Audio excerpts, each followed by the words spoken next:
The day a billionaire loses everything, he finally discovers the one thing money could never buy. The words would echo through Ethan Whitmore's life for years, but on that quiet autumn evening, he still believed he had control over everything.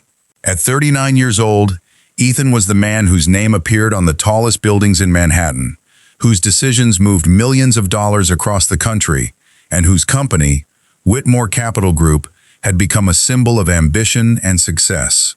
Yet when the private elevator doors opened to his penthouse that night, the first thing he noticed was not the silence. It was the absence of her. The woman who always filled the room with warmth was gone. The soft glow from the city lights reflected across the marble floor, touching the empty dining table, where 2 plates had once been prepared. A single envelope rested beside a small velvet box. Ethan stopped walking. For the first time in years, he felt something he could not solve with a business strategy or a phone call: confusion. His eyes moved slowly around the room, searching for a sign that this was only a misunderstanding. Amara Bennett had never left without saying goodbye. She was the person who stayed beside him when the world only saw his success. She was the person who remembered the details everyone else forgot. The way he preferred his coffee. The song his mother used to play when he was a child. The quiet moments when the pressure of being a CEO became too heavy. But tonight, there was only an empty space where she had been. Ethan picked up the envelope with careful hands. Inside was no accusation, no anger, no dramatic goodbye, only a letter, written in Amara's familiar handwriting. Ethan, I hope one day you understand that leaving was the hardest thing I have ever done. He read the sentence again. Then again, his expression remained calm, but something inside him shifted. Because Ethan Whitmore was a man who could predict market changes, negotiate billion-dollar deals, and convince entire rooms of executives to follow his vision.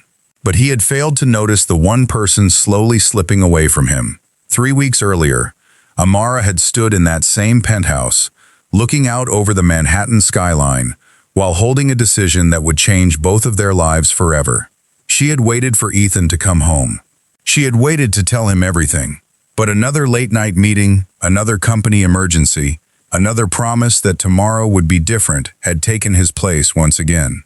Ethan had always believed love was something permanent, something that would remain untouched no matter how busy life became. He never understood that even the strongest hearts could become tired from waiting. Now, standing alone in the room they once shared, he noticed the small details he had ignored. The empty bookshelf where Amara kept her favorite novels. The framed photograph of their first charity event together. The small plant near the window that she had carefully cared for every morning. She had not disappeared because she stopped caring. She had disappeared because she had cared for too long without being seen. Ethan looked down at the final line of the letter. I needed to find the woman I was before I became someone you only noticed when I was gone. For the first time, the billionaire CEO who had built an empire from nothing realized the truth that success had hidden from him. He had not lost Amara in one single moment. He had lost her slowly, one forgotten promise at a time. And somewhere beyond the lights of Manhattan, the woman he thought would always be waiting had already begun a new chapter without him. Before Amara Bennett became the woman the world would admire, she was the woman almost everyone overlooked. Years before the empty penthouse, before the unanswered questions and the silence that changed everything, there was a time when Ethan Whitmore believed he had found the one person who truly understood him. Their story did not begin with wealth, luxury, or powerful names. It began in a place where neither of them expected to find anything that would change their lives forever. 5 years earlier, Ethan had walked into a community foundation meeting in downtown Manhattan, expecting a routine conversation about a charitable investment. To him, it was another appointment on a calendar filled with hundreds of obligations. Another room, another decision, another responsibility. But then he saw Amara. She was not trying to impress anyone in the room. She was not chasing attention or searching for approval from people wearing expensive suits and designer clothing. She stood quietly beside a presentation board, explaining how a neighborhood education program had helped families create better opportunities for their children. Her confidence did not come from status, it came from purpose. Ethan remembered that moment because it was the first time someone looked at him and did not see a billionaire CEO. She saw a person. "You look like someone who has forgotten how to rest," Amara had told him, with a gentle smile after the meeting. Most people would never have dared say something like that to Ethan Whitmore. They usually measured every word around him. They wanted something from him, a connection, an opportunity, a favor. But Amara simply spoke the truth, and somehow that honesty was exactly what caught his attention. Their relationship grew slowly, away from cameras and headlines. Ethan introduced her to a world of elegant dinners, international travel, and private events filled with influential people. But Amara never changed who she was. She still volunteered on weekends. She still called her grandmother every Sunday evening. She still believed that kindness mattered more than a person's bank account. At first, Ethan admired that difference. He loved that she brought warmth into a life that had always felt carefully controlled. But as time passed, the same qualities that attracted him became the things he unintentionally ignored. Ethan became busier. His company expanded. His schedule became impossible. Every missed dinner came with a promise that he would make it up later. Every forgotten anniversary came with a beautiful gift, delivered the next day.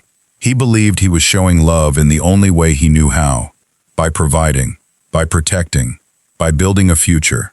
But Amara slowly realized that a future without presence could still feel empty. She never asked Ethan for expensive things. She never wanted a larger apartment or a more impressive lifestyle. She wanted moments, conversations, the feeling that she was standing beside him, not waiting behind his success. The night before she left, Amara sat alone near the window of their penthouse, watching the city lights flicker below. In her hands was the letter she would eventually leave behind. She had written it many times before, but each version ended the same way. She still loved him. That was the hardest part. Leaving someone was easier when love disappeared, but Amara was not leaving because her heart was empty. She was leaving because she finally understood that she could not keep losing herself while waiting for someone else to notice. And while Ethan continued building an empire that reached higher and higher, Amara quietly began rebuilding something far more important: herself. The night everything changed did not begin with an argument. There were no raised voices, no dramatic goodbye, no final moment that Ethan Whitmore could point to and say, "That was when I lost her." The truth was much quieter than that. It happened in the spaces between conversations, in the empty chairs at dinner tables, in the moments when one person kept waiting and the other kept promising tomorrow. 3 months before Amara disappeared, the Whitmore penthouse still looked like a dream from the outside. Floor-to-ceiling windows overlooked Manhattan, the city glowing beneath them like a sea of endless possibilities. To the world, Ethan and Amara had everything: a beautiful home, financial security, a relationship that seemed untouched by ordinary struggles. But inside those walls, Amara had started feeling like a guest in her own life. Ethan had not stopped loving her. That was what made everything more complicated. He still remembered to send flowers on difficult days. He still made sure her car was serviced and her favorite coffee was delivered every morning. He still told people that Amara was the most important person in his life. But love was not only found in grand gestures. Amara had learned that love also lived in small moments that could not be replaced. A conversation after a long day, a quiet walk through the park, sitting together without looking at a phone or thinking about the next meeting. One evening, Amara prepared a simple dinner at home because she wanted to tell Ethan something important. It was not a complaint, it was not a demand. It was a moment she had been waiting weeks to share. She placed 2 plates on the table and turned off the television, hoping they could have a rare evening where the world outside disappeared. But when Ethan arrived, his phone was already in his hand. His expression carried the weight of another difficult day. "I am sorry," he said before he even took off his coat. The board meeting ran longer than expected. Amara smiled softly, the kind of smile people use when they are trying to hide disappointment. "You always say that." Ethan looked at her and immediately knew something was different. What does that mean? For a moment, she wanted to tell him everything. She wanted to explain that she missed him even when he was standing right in front of her. She wanted to say that she did not need the penthouse, the luxury, or the life everyone admired. She only wanted to feel chosen. But instead, she looked down and quietly answered, "It means I am starting to understand your priorities." Ethan heard the words, but he did not understand the pain behind them. He was already thinking about the company crisis waiting for him the next morning. "Amara, I built this life for us." She looked at him with gentle sadness. "I know you did, Ethan, but sometimes people build a beautiful house and forget to make it a home." Those words stayed with him, but not enough to change him immediately. The next weeks passed the same way. Ethan worked late. Amara became quieter. Their conversations became shorter. The distance between them was not created by one terrible mistake. It was created by countless small moments where one person reached out and the other was too distracted to notice. Then came the night Amara finally decided she could not wait anymore. The first thing Ethan Whitmore noticed when he entered the penthouse that evening was not what was missing. It was what remained. The lights were still on. The city skyline still shimmered beyond the glass windows. The quiet music Amara loved was still playing softly in the background. Everything looked exactly the same, yet everything felt completely different. For a man who spent his entire life searching for answers, Ethan found himself facing a question he never expected to ask. Where had Amara gone? He walked slowly through the apartment, noticing details he had ignored for years. The small ceramic bowl near the entrance where she placed her keys every night. The collection of handwritten notes she kept beside her favorite books. The photograph from their first charity event, where Amara was laughing while Ethan looked at her like he had discovered something rare. He picked up the frame and stared at the image for a long moment. Back then, he remembered feeling certain. He remembered believing that no matter how busy life became, Amara would always be there.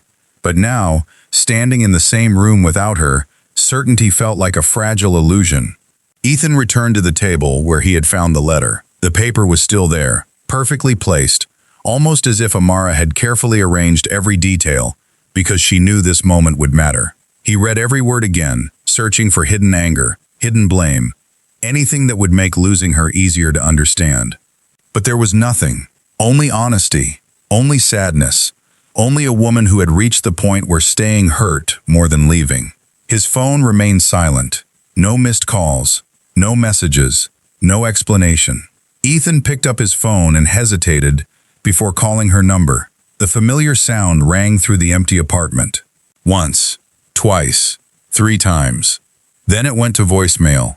He listened to her recorded greeting, a simple message spoken in the same warm voice he had heard every morning for years.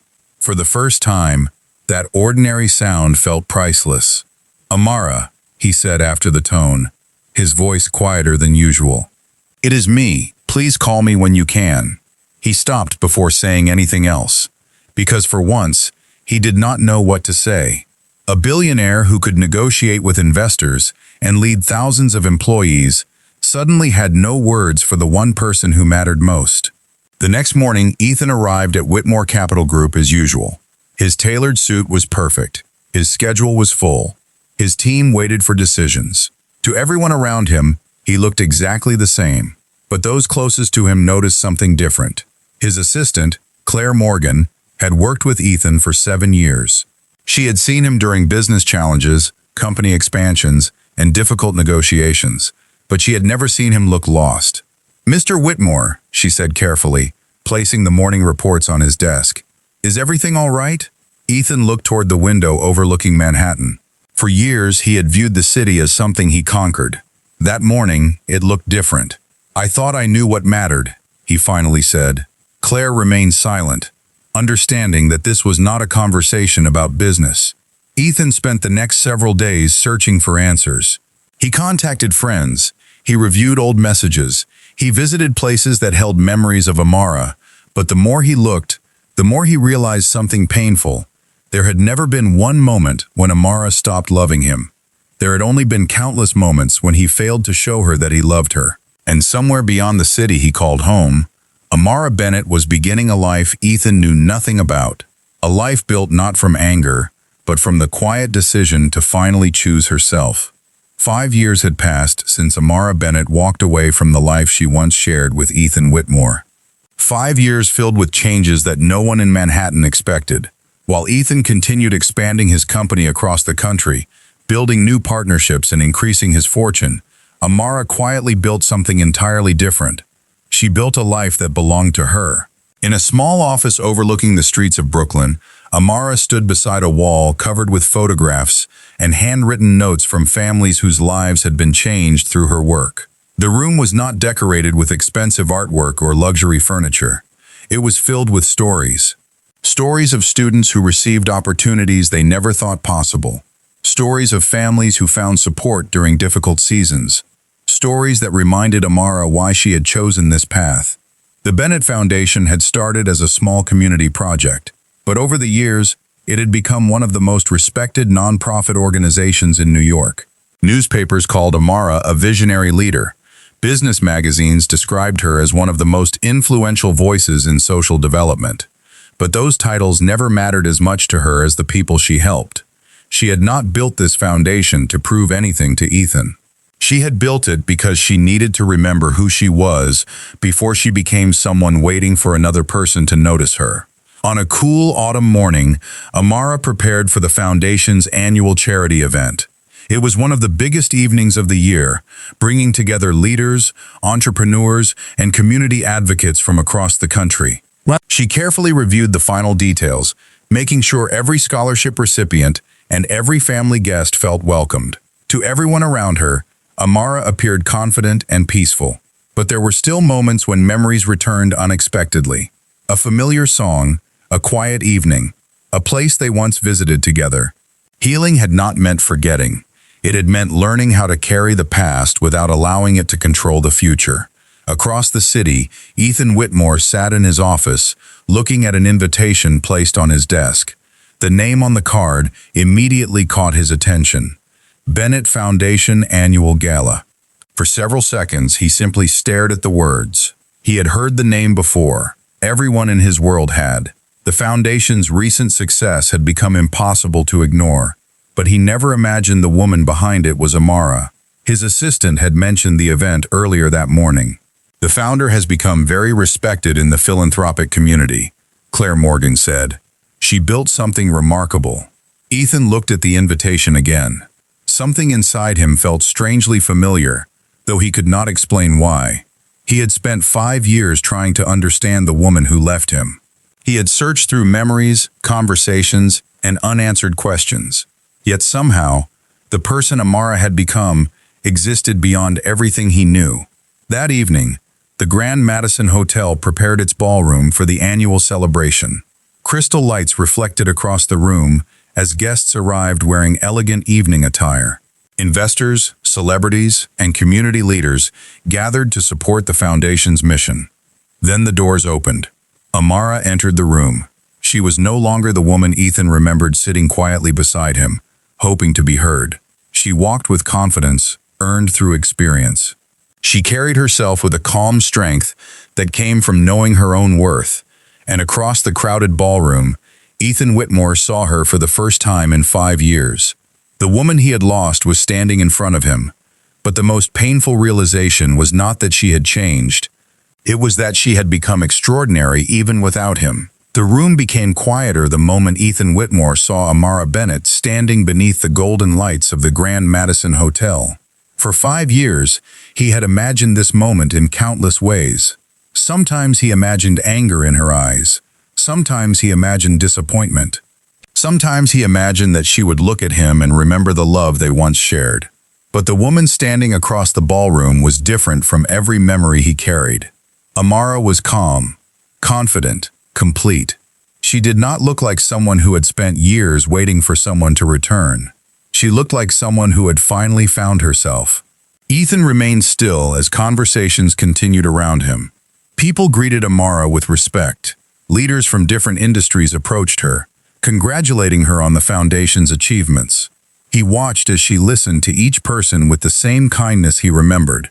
But there was something new about her, a quiet strength that had not been there before. Years ago, Ethan had mistaken her gentleness for dependence. Tonight, he understood it had always been strength. Amara noticed him moments later. Their eyes met across the ballroom, and for a brief second, the entire room seemed to disappear. Neither of them moved. Neither of them spoke. There were 5 years of memories between them. And suddenly, all of them returned at once. Ethan remembered mornings when Amara would leave handwritten notes beside his coffee. He remembered the way she smiled when she talked about helping others. He remembered how easily she made every place feel like home.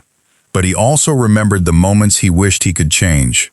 The missed dinners, the unanswered messages, the promises he made and never kept. Amara took a slow breath before walking toward him.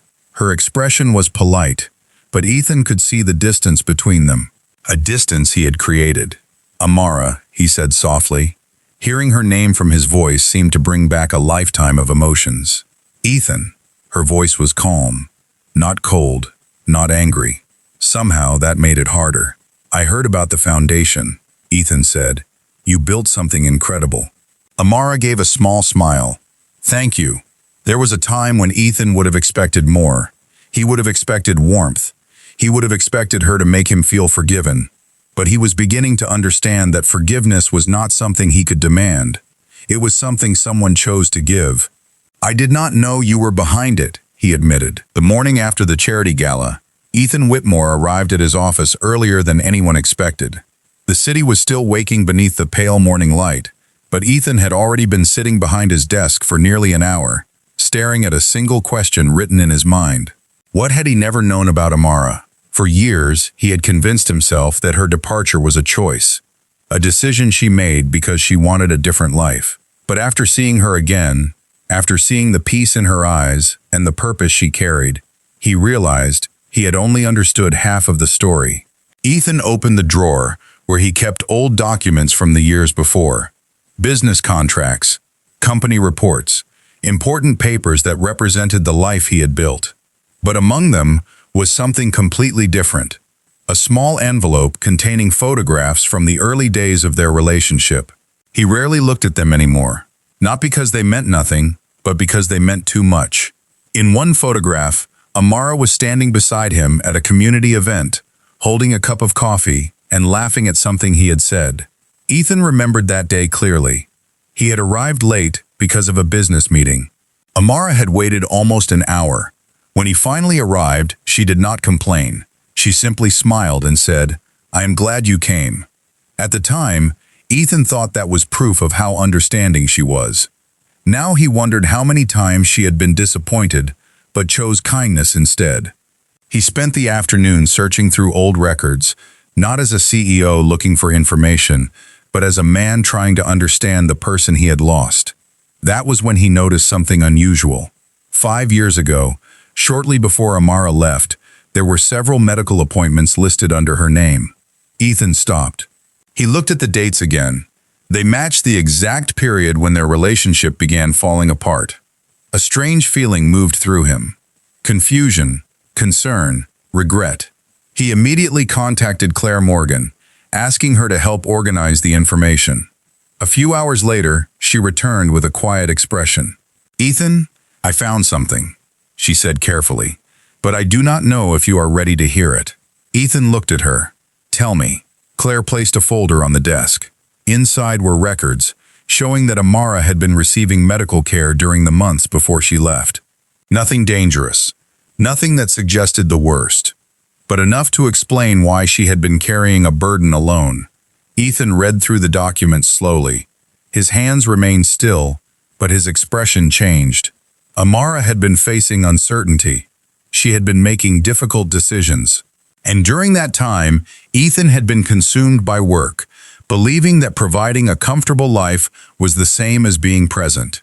He remembered the night she tried to talk to him, the dinner she prepared, the quiet look in her eyes, the words he ignored because he thought there would always be another chance. But there was one detail that confused him more than anything. The records ended shortly before Amara disappeared. There was no explanation of where she went. No information about what happened afterward.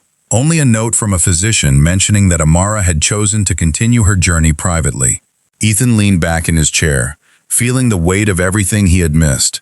For the first time, he understood that Amara had not left to punish him. She had left while carrying something difficult, and she had done it without asking him for anything. That realization changed the way he saw the past. She had not been the person who walked away. He had been the person who failed to notice she needed him to stay. As evening approached, Ethan returned to the Foundation's website and looked at Amara's latest project announcement. There was a photograph of her standing beside a group of children receiving educational support. She looked happy, truly happy, and beneath the image was a sentence that made Ethan pause. Every new beginning starts when we find the courage to choose ourselves. Ethan stared at those words for a long moment. Then he made a decision. He would not chase Amara to reclaim what he lost. He would search for the truth because she deserved to be understood. And because for the first time in his life, Ethan Whitmore wanted to become someone worthy of the love he had once taken for granted. The truth Ethan Whitmore had been searching for did not arrive with a dramatic revelation. It came quietly, through small pieces of a story that Amara had carried alone for years. And with every piece he discovered, the image he had created in his mind began to change. For 5 years, Ethan believed he was the person who had been abandoned. He believed Amara had made a decision to leave him behind and build a new life without looking back. But now he was beginning to understand that she had not walked away from love. She had walked away from a life where she no longer recognized herself. A few days after the gala, Ethan drove to the Brooklyn office of the Bennett Foundation. It was not the kind of place he usually visited. There were no marble floors, no private elevators, no assistants waiting outside. It was a simple building filled with people working towards something bigger than profit. As he stepped inside, he saw photographs covering the walls, students receiving scholarships, families celebrating new opportunities, community leaders standing beside Amara with genuine admiration. Ethan stopped in front of one photograph. Amara was standing with a young girl who had just received a scholarship. Her smile was the same smile he remembered from years ago. The difference was that now it belonged to a woman who had built a purpose beyond their relationship. "Mr. Whitmore?" A voice brought him back. He turned and saw Claire Morgan standing nearby. She had followed him because Ethan had asked for support, but even she could see that this journey was no longer about finding information. It was about understanding. "You should talk to her," Claire said quietly. Ethan looked toward the office door at the end of the hallway. "What if she does not want to see me?" Claire paused. "Then you respect that. But you should let her decide, not assume." Those words stayed with Ethan as he entered the room. Amara was sitting at her desk, reviewing documents. When she looked up and saw him, there was surprise in her eyes, but not fear, not anger, just a quiet recognition of someone from a chapter of her life she had already learned to close. "Ethan." He stood there for a moment, searching for the right words. The old Ethan would have prepared a speech. He would have explained his intentions and presented reasons. But this time, he simply told the truth. "I found out you were going through something when you left." Amara lowered her eyes for a moment. "I wondered how long it would take." The sentence was not cruel. It was honest. Ethan felt the weight of it. "Why did you not tell me?" Amara looked toward the window. Outside, people moved through the streets, each carrying their own stories. "Because I tried, Ethan." Her voice remained calm. "I tried to tell you that I was struggling. I tried to tell you that I felt alone. But every time, there was another meeting, another emergency, another reason why we had to wait." Ethan looked down. There was no defense he could offer, because she was right. "I thought I was protecting our future," he said. Amara nodded slowly. "I know. That was the hardest part. I knew you loved me. But love cannot survive only through intentions. It needs presence." The words stayed between them. Ethan had spent his entire life learning how to win, how to build, how to achieve. But sitting across from Amara, he realized the most important lesson was something he had never learned: how to truly listen. "I am sorry," he finally said. It was a simple sentence, but it carried years of regret. Amara looked at him, and for the first time, Ethan saw something soften in her expression. Not forgiveness, not yet, but understanding. "I believe you mean that," she said. "But I need you to understand something. I did not leave so you would come looking for me. I left because I needed to find myself." Ethan nodded. He understood now. Amara was not a missing piece of his life waiting to be returned. She was a whole person who had found her own path, and if he wanted any place in her future, he could not ask her to become who she used to be. He would have to become someone different too. For the first time in many years, Ethan Whitmore stopped trying to fix something with a solution.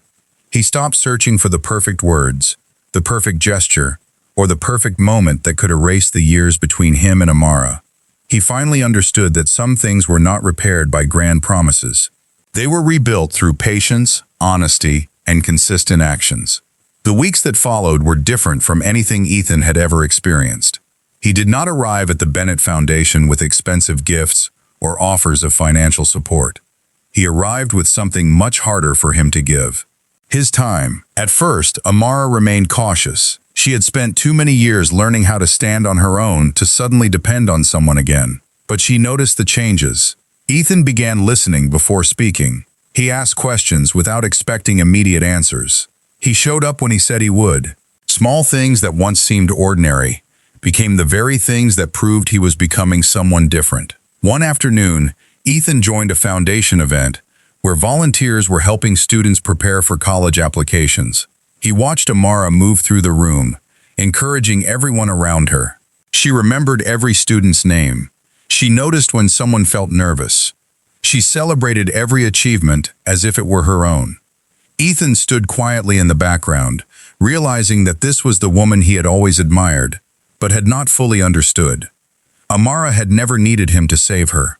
She had only wanted him to see her.